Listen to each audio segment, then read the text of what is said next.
Bismillahirrahmanirrahim. Assalamualaikum warahmatullahi wabarakatuh. Saya Muhammad Arafah Kuba. Kita ketemu lagi dengan channel saya.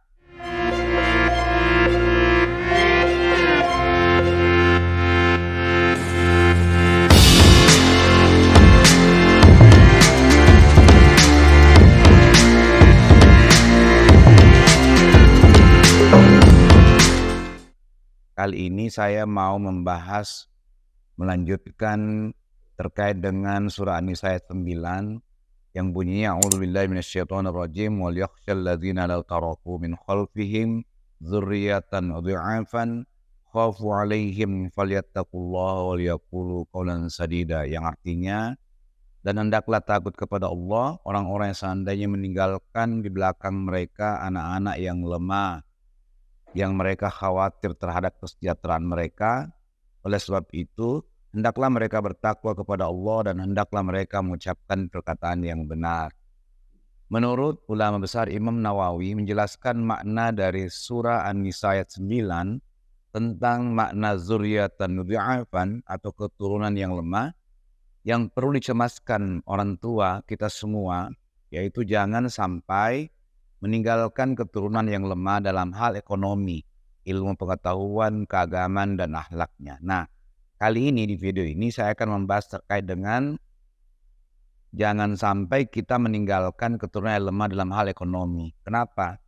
Karena hari ini sudah terbukti bahwa umat Islam, terutama di Indonesia, ya khususnya di Makassar, kita cukup lemah dalam hal ekonomi. Ekonomi dikuasai bukan oleh umat Islam. Apalagi nanti kalau kita tidak mempersiapkan keturunan kita tidak mempersiapkan anak kita. Padahal di zaman dulu ulama-ulama kita ada namanya Utsman bin Affan, terus kemudian ulama-ulama lain, bahkan ulama di Indonesia itu adalah orang-orang yang kaya. Sehingga kita sudah diingatkan di ayat ini tentang bagaimana kita jangan sampai meninggalkan keturunan yang lemah.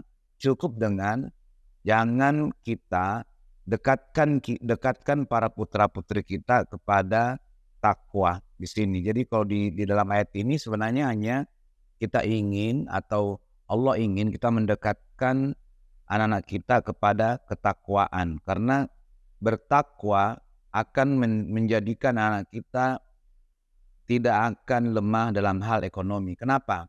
Karena itu sudah dicontohkan oleh para sahabat dan para ulama-ulama kita. Artinya, jangan sampai kita datang ke masjid hanya untuk beribadah saja, tapi tidak mengaitkan dengan kehidupan kita sebagai seorang muslim. Kita tahu bahwa Al-Quran itu diturunkan untuk seluruh hal yang terkait dengan kehidupan kita. Sehingga wajarlah bukan hanya berhubungan dengan ibadah, tapi berhubungan juga dengan ekonomi, akhlak, pendidikan, dan semuanya. Makanya kalau kita ingin anak kita ke depan tidak miskin, maka kita harus mendidik putra-putri kita supaya dekat sama Allah. Kenapa? Karena Allah sudah mengajarkan kepada kita betapa masuk surga itu adalah mimpi yang sangat besar, mimpi yang tidak masuk di akal, tapi Allah menginginkan kita atau putra-putri kita punya mimpi-mimpi besar, yaitu punya mimpi memiliki sesuatu di dunia ini. Karena memang Islam ini adalah agama yang hampir semua ibadah-ibadahnya itu memerlukan dana yang besar. Haji, terus kemudian zakat, berinfak, terus kemudian umroh, semuanya, berkurban juga itu memerlukan dana yang besar. Bahkan di dalam Islam, rumahnya itu kamarnya bukan satu atau dua. Karena kenapa? Karena rumah di rumahnya umat Islam itu kamarnya itu terpisah, antara kamar ibu bapak itu satu, ada kamar perempuan terpisah dengan kamar laki-laki. Artinya kalau kita punya anak dua saja, putra dan putri, berarti kamarnya minimal 3. Bagaimana kalau ada kamar tamu bisa 4? Artinya minimal 3, 4 atau 5, itulah rumah-rumah yang harus dimiliki oleh umat Islam.